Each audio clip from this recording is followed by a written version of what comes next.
Okay, we'll call this recommended meeting to order. Is everything in place, staff? Yes. Okay. The first line item of business is only one. Bill number 2009-38, ordinance creating special improvement district number 1514. Staff?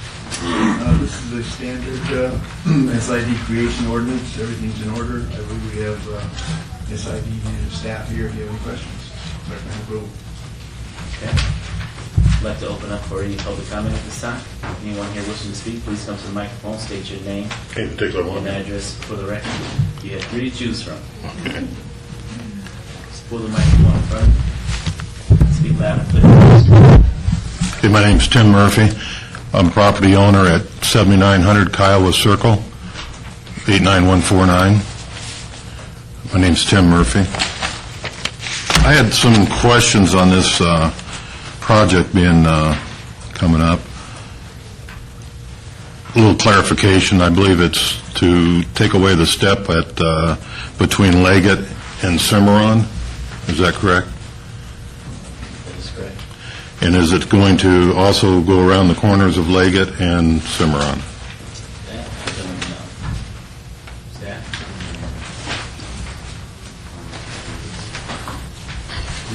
With permission, Chair, could you just explain the whole project? Sure. I'm Lori Leonard Dunford with the Public Works Department. The project includes pavement improvements on Ann Road, 40 feet Half Street, and on Cimarron for the first 2 parcels north. Okay? We're only doing the curb return around Leggett, so the Leggett improvements won't be developed. Those will be completed when the developer comes forward with his Okay. improvements. So we're doing pavement and curb and gutter on Ann, pavement, curb, gutter, sidewalk, and streetlights on Cimarron. So then I would understand that the Leggett part of it's not going to be done because the developer would be responsible for it. Correct. Then why isn't the developer being responsible for the section of Ann Road that is one of the parcels in the front that was rezoned from RE, Ranch Estates, and then it was zoned office professional originally? Our cul-de-sac and many other people of interest over there objected to this. It finally was pushed through by Mr. Ross and his staff, and we were stuck with it with some provisions. 2 weeks after this was approved by the city council, this property was put up for sale after the conditions were occurred by us to that property when it was developed. It was put up for sale at a profit of approximately $1 million. Another developer comes in with a project that was unsuitable with the agreements that we had set forth in the first one. And that project has never went forward, and it's been almost 2 years. Now you're saying that you're going to do the improvements on Ann Road at the expense of the taxpayers, not at the expense of the developer. Actually, it's the expense is being, with the special improvement district, it is the property owners that are paying for those improvements. Well, they'll be assessed to a certain degree. That may or may not, they may or not be the cost that it would have originally occurred the developer. It could have been, it probably would have been more. So, and in that same instant, then is the taxpayers within the area also going to be taxed on these properties eventually, after the improvements are done? The taxes are going to go up, in other words, for the people in the immediate area because of the improvements. No, actually, the improvements on Ann are needed. We have a traffic study from our assistant city traffic engineer that shows the traffic counts on Ann Road warrant completing those pavement improvements. There's an undesirable lane shift there that merges the traffic, and, you know, even just the curb and gutter would help with any stormwater flows. They have said that on Cimarron, that this intersection of Cimarron and Ann warrants a traffic signal. The traffic counts are high enough at that location that for safety reasons, it needs a traffic signal, but until this corner at Cimarron and Ann is developed, improved fully, they can't put a traffic signal at that location. I have a question. Sure. The gentleman is asking whether or not taxes will go up due to improvements. Can you provide any insight as to when developments take place, whether or not taxes increase based on a development? I think Or that's specific area? he's using the term tax to refer to assessment. This is fully funded by assessment. It's not funded by tax bill. So how does the assessment work for the special improvement district, if you can explain that? Well, I could probably explain it less well than they could.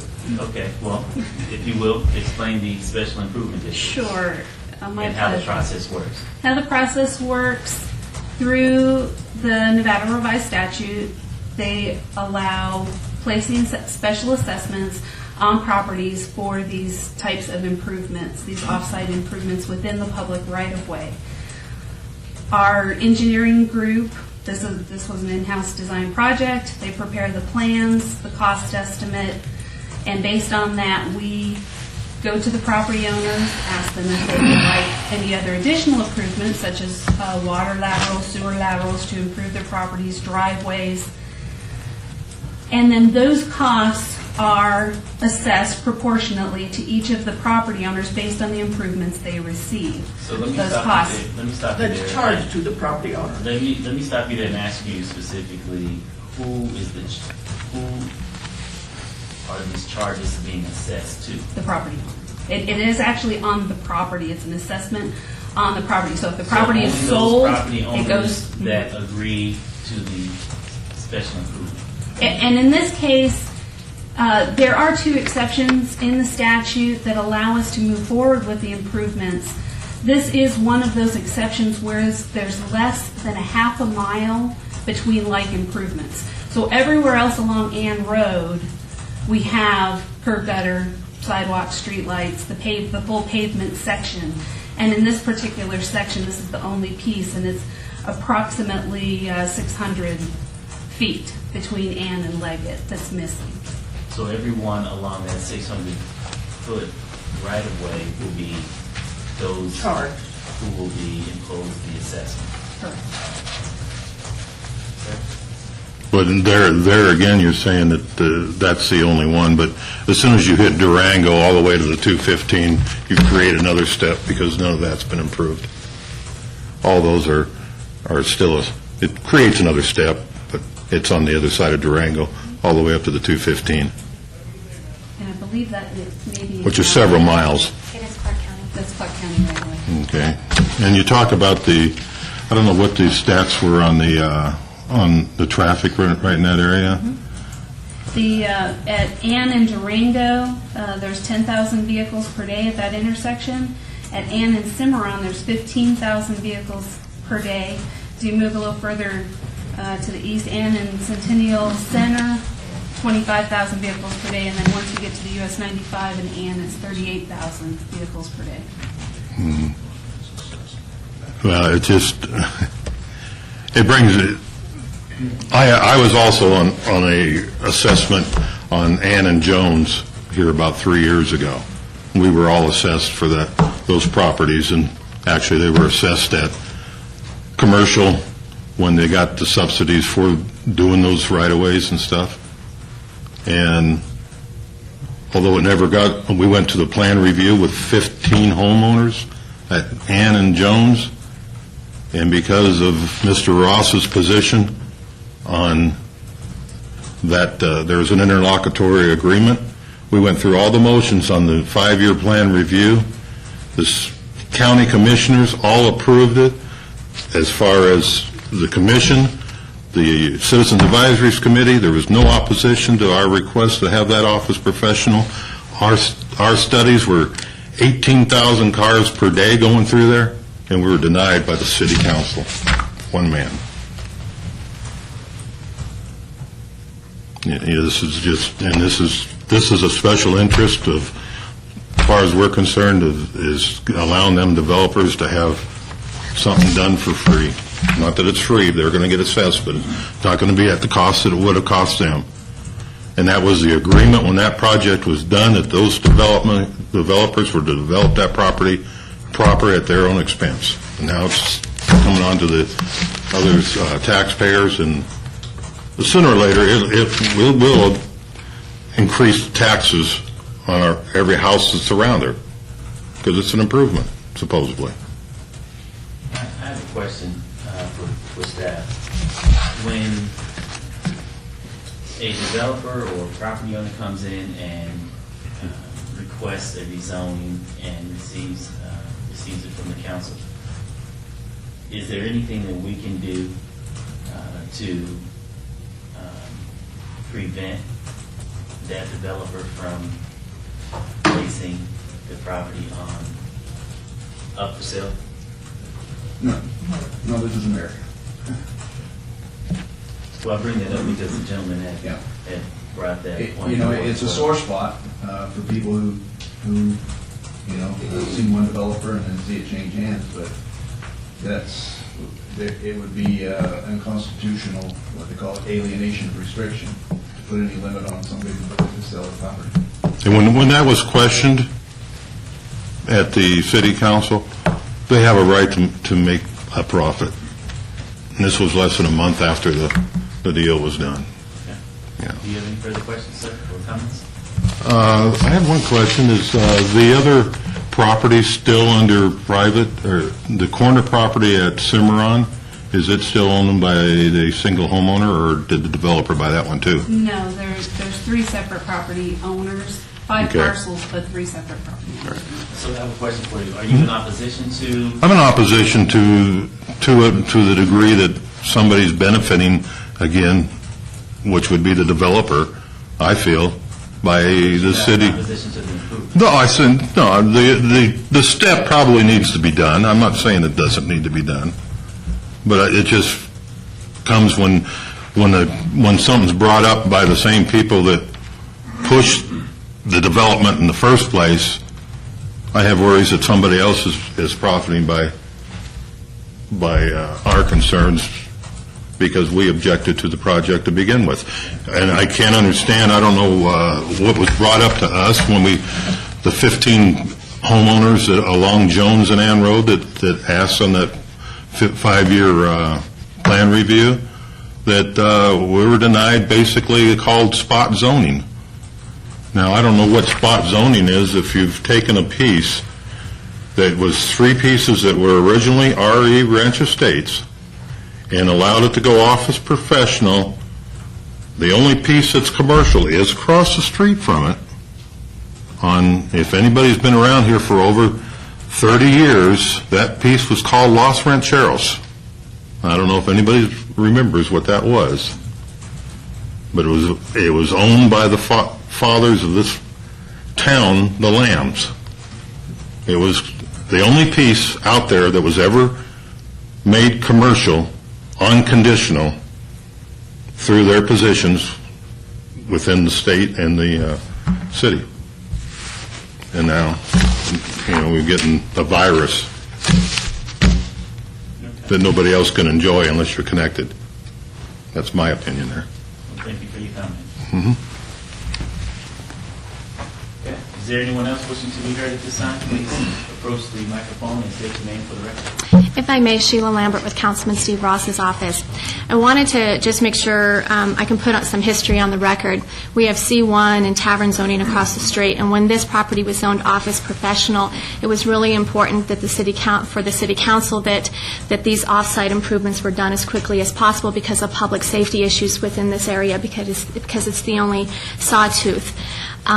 The reason the SID started moving forward is because Public Works met with Councilman Ross and said, this is a public safety issue. These developers are not moving fast enough to getting these off-site improvements done. This was a mechanism in order to force the hand in order to get these improvements done quickly for the safety of the buses that pull out in that area. Clark County School District has been asking for these improvements because they're having issues with bus traffic picking up at the adjacent families, and just kind of wanted to make sure that it was on record that this was the only way that these improvements could get done quicker, because the new owners have not been moving forward as quickly as they had originally promised they would to get these done. So that was the reason when Public Works met with the councilman that these were moving forward so quickly, and just wanted to explain that part of the process. Thank you. Thank you. Anyone else? Please come to the microphone, state your name for the record.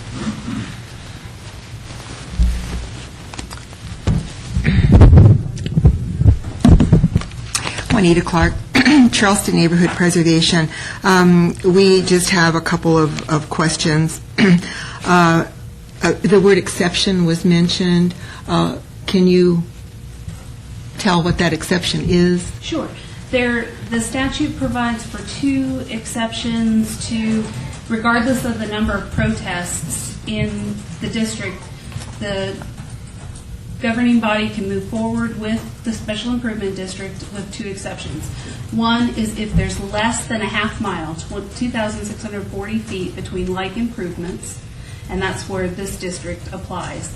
It's only approximately 600 feet between like improvements on Ann, and a little over 300 feet between like improvements on Cimarron. The other exception is if greater than 50% of the funding is coming from another source other than the assessments. And that does not apply in this case. Okay, I appreciate that. And then to ask the same question that we did ask at council meeting, there was a protest the protests were disposed of, and we had a query about that. And I would pose that again because we still don't quite understand, is there a legal reason why protests have to be disposed of prior to moving ahead with this? Or we're just concerned, like if Charleston Neighborhood put in a protest on something or other, we would consider that protest would be with that document forever. and this isn't the first time this has happened. We've seen it happen before. So do you know what the ordinances are regarding you just dispose of people's protests? The protest is still on file with the city clerk's office, and it is a part of the record. But it is procedural through Nevada revised statute that we review those protests and look at their merit, and then weigh the benefit of the project versus those protests. And it's a procedural item that NRS requires us to officially dispose of the protest before we can move forward. It's a step in the process to create the district. But that protest is still on file and is part of the public record for this project. Okay, so you're saying there was only one protest? Yes. Okay. All right. Thank you for clarifying that. We appreciate that. Thank you. Is there anyone else wishing to speak on this item? If not, Councilman? Okay, I just want to be real clear. I appreciate the history of the zoning and all that. That's good to know. But the only issue today is that you're requesting these improvements. It will be paid up front. The property owners will be assessed and get the money back. Correct. Okay, that's the only issue today. Yes. All right. I'll make a motion to approve. Okay, all in favor? Aye. Aye. So moved. Thank you. We're now down to citizens' participation. Public comment during this portion of the agenda must be limited to matters within the jurisdiction of the committee. Is there anyone wishing to speak at this time? Seeing none, this meeting is. Thank you.